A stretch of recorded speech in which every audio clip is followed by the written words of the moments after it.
സംസ്ഥാനത്ത് അതിതീവ്രമായ മഴയ്ക്ക് സാധ്യത. തിരുവനന്തപുരത്താണ് നമ്മളിപ്പോൾ നിൽക്കുന്നത്. തിരുവനന്തപുരം ആരം ചേരുന്നുണ്ട്. നമ്മൾ ആരം ഇപ്പോൾ മഴയ്ക്ക് എന്താണ് കുറവുണ്ടോ അതോ കൂടുതലാണോ?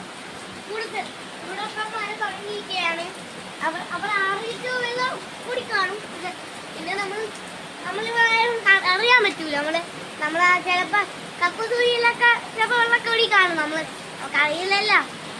നമ്മളിങ്ങനെ ചുമ്മാ ഇരിക്കില്ല. ആറ്റിലൊക്കെ വെള്ളം കെട്ടാ ഭയങ്കര അവിടെ ചെളി കൊള്ളാം. പിന്നെ മണ്ണൊക്കെ ഇടിഞ്ഞ് വീണ് ഇവിടെയൊക്കെ മണ്ണൊക്കെ ഇടിഞ്ഞ് വീണ് പിന്നെ ചെളി കൊള്ളാം. ശരി. സംസ്ഥാനത്ത് അതിതീവ്രമായ മഴയ്ക്ക് സാധ്യത എന്നാണ് കാലാവസ്ഥാ നിരീക്ഷണ കേന്ദ്രം അറിയിച്ചിരിക്കുന്നത്. തിരുവനന്തപുരം കരമന ഭാഗത്ത് അതീവ ജാഗ്രത ഏൽപ്പിച്ചുകൊണ്ട് സർക്കാർ മുന്നിട്ട് നിൽക്കുകയാണ്. ക്യാമറ കൂടെ നിങ്ങളെ സ്വന്തം ആൽക്കുട്ടൻ.